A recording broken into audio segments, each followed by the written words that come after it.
अथ षड्विंशोऽध्याय। सती के उपाख्यान में शिव के साथ दक्ष का विरोध वर्णन। ब्रह्मा जी बोले, हे नारद, पूर्व काल में प्रयाग में एकत्रित हुए समस्त मुनियों तथा महात्माओं का विधि विधान से एक बहुत बड़ा यज्ञ हुआ।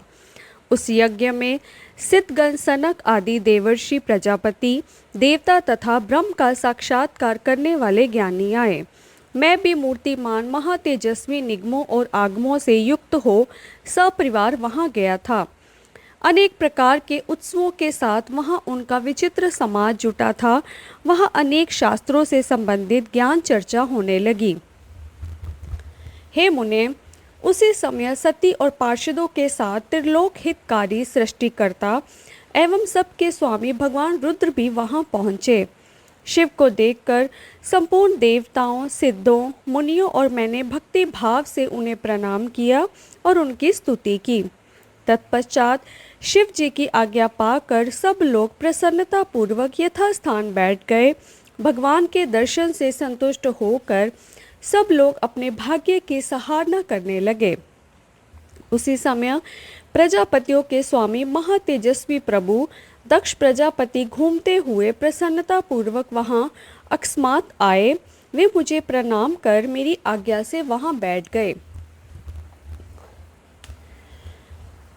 वे दक्ष ब्रह्मांड के अधिपति और सबके मान्य थे, परंतु अहंकारी तथा तत्व ज्ञान से शून्य थे। उसी समय समस्त देवर्षियों ने नतमस्तक हो स्तुति और प्रणाम द्वारा दोनों हाथ जोड़कर उत्तम तेज युक्त दक्ष का आदर सत्कार किया। किंतु नाना प्रकार के लीला विहार करने वाले सबके स्वामी और परम रक्षक महेश्वर ने उस समय दक्ष को प्रणाम नहीं किया। वे अपने आसन पर बैठे ही रह गए। महादेव जी को वहाँ मस्तक ना झुकाते देख मेरे पुत्र दक्ष मन ही मन अप्रसन्न हो गए। दक्ष प्रजापति रुद्र पर कुपित हो गए। ज्ञान शून्य तथा महान अहंकारी दक्ष महाप्रभु रुद्र को क्रूर दृष्टि से देखकर सबको सुनाते हुए उच्च स्वर में कहने लगे।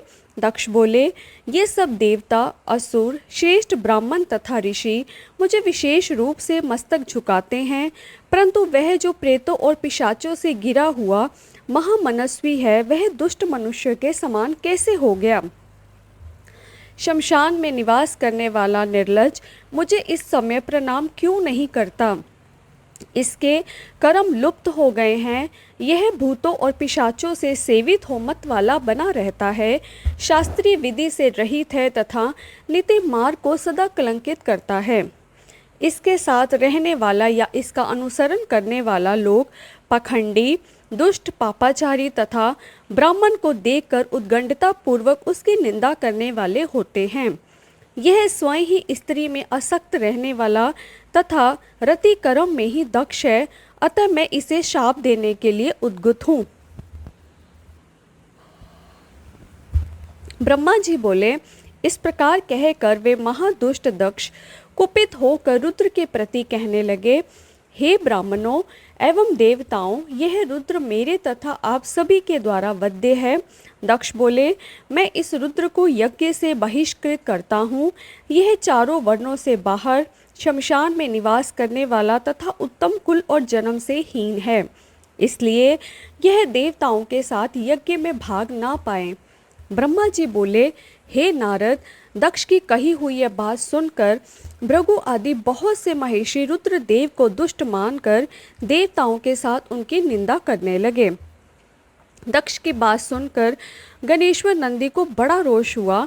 उनके नेत्र चंचल हो उठे और वे दक्ष को शाप देने के विचार से तुरंत इस प्रकार कहने लगे। नंदीश्वर बोले, हे शठ महामूढ़, हे दुष्ट बुद्धि दक्ष, तुमने मेरे स्वामी महेश्वर को यज्ञ से बहिष्कृत क्यों कर दिया। जिनके स्मरण मात्र से यज्ञ सफल और तीर्थ पवित्र हो जाते हैं, उन्हें महादेव जी को तुमने शाप कैसे दे दिया। हे दुर्बुद्धि दक्ष, तुमने ब्राह्मण जाति की चपलता से प्रेरित हो इन निर्दोष महाप्रभु रुद्रदेव को व्यर्थ ही शाप दिया और इनका उपहास किया है। हे ब्राह्मण धाम, जिन्होंने इस जगत की सृष्टि की है, जो इसका पालन करते हैं और अंत में जिनके द्वारा इनका संहार होता है, उन्हें महेश्वर रुद्र को तूने शाप कैसे दे दिया। नंदी के इस प्रकार फटकारने पर प्रजापति दक्ष रुष्ट हो गए और नंदी को शाप दे दिया। दक्ष बोले, हे रुद्रगणों, तुम लोग वेद से बहिष्कृत हो जाओ, वैदिक मार्ग से भ्रष्ट हो जाओ, महर्षियों द्वारा प्रतियक्त हो जाओ, पाखंडवाद में लग जाओ, शिष्टाचार से दूर रहो, सर पर जटा और शरीर में भस्म एवं हड्डियों के आभूषण धारण करो और मद्यपान में आसक्त रहो। ब्रह्मा जी बोले, जब दक्ष ने शिव गणों को इस प्रकार शाप दे दिया, तब उस शाप को सुनकर शिव भक्त नंदी अत्यंत रोष से भर गए। शिलाद के पुत्र शिव प्रिय तेजस्वी नंदी गर्व से भरे हुए महादुष्ट दक्ष को तत्काल इस प्रकार उत्तर देने लगे। नंदीश्वर बोले, हे शठ, हे दुर्बुद्धि दक्ष, ब्रह्म चापल्य के कारण शिव तत्व को ना जानते हुए तुमने शिव के पार्षदों को व्यर्थ ही शाप दिया है। हे अहंकारी दक्ष, दूषित चित्त वाले मूढ़ भृगु आदि ने भी ब्राह्मण तत्व के अभिमान में आकर महाप्रभु महेश्वर का उपहास किया है। अतः यहाँ जो भगवान रुद्र से विमुख तुम जैसे खल ब्राह्मण विद्यमान हैं, उनको मैं रुद्र तेज के प्रभाव से शाप दे रहा हूँ। तुम जैसे ब्राह्मण कर्म फल के प्रशंसक वेदवाद में फंस कर वेद के तत्व ज्ञान से शून्य हो जाएं, वे ब्राह्मण सदा भोगों में तन्मय रहकर स्वर्ग को ही सबसे बड़ा पुरुषार्थ मानते हुए स्वर्ग से बढ़कर दूसरी कोई वस्तु नहीं है, ऐसा कहते रहें तथा क्रोध, लोभ एवं मद से युक्त निर्लज और भिक्षुक बने रहें। कितने ही ब्राह्मण वेद मार्ग को सामने रखकर शूद्रों का यज्ञ कराने वाले और दरिद्र होंगे, वे सदा दान लेने में लगे रहेंगे। दूषित दान ग्रहण करने के कारण वे सब के सब नरकगामी होंगे। हे दक्ष, उनमें से कुछ ब्राह्मण तो ब्रह्म राक्षस होंगे। यह अजन्मा प्रजापति दक्ष, जो परमेश्वर शिव को सामान्य देवता समझकर उन्हें द्रोह करता है, यह दुष्ट बुद्धि वाला तत्व ज्ञान से विमुख हो जाएगा। यह विषय सुख की इच्छा से कामना रूपी कपट से युक्त धर्म वाले गृहस्थ आश्रम में आसक्त रहकर कर्म कांड का तथा कर्म फल की प्रशंसा करने वाले सनातन वेदवाद का ही विस्तार करता रहेगा। दक्ष का आनंददायी मुख नष्ट हो जाए, यह आत्मज्ञान को भूलकर पशु के समान हो जाए और कर्म भ्रष्ट तथा अनिति परायण होकर शीघ्र ही बकरे के मुख से युक्त हो जाए। इस प्रकार कुपित हुए नंदी ने जब ब्राह्मणों को शाप दिया और दक्ष ने महादेव जी को शाप दिया, तब वहाँ महान हाहाकार मच गया। हे नारद, दक्ष का यह शाप सुनकर वेदों के प्रतिपादक तथा शिव तत्व को जानने वाले मैंने उस दक्ष की तथा भृगु आदि ब्राह्मणों को बारंबार निंदा की। सदाशिव महादेव जी भी नंदी जी की यह बात सुनकर हंसते हुए और समझाते हुए मधुर वचन कहने लगे। सदाशिव बोले, हे नंदिन, मेरी बात सुनो। हे महाप्राज्ञ, तुम्हें क्रोध नहीं करना चाहिए। तुमने भ्रम से यह समझकर कि मुझे शाप दिया गया है, व्यर्थ में ही ब्राह्मण कुल को शाप दे डाला। वेद मंत्राश्रयमय और सूक्तमय है, उसके प्रत्येक सूक्त में समस्त देहधारियों की आत्मा प्रतिष्ठित है।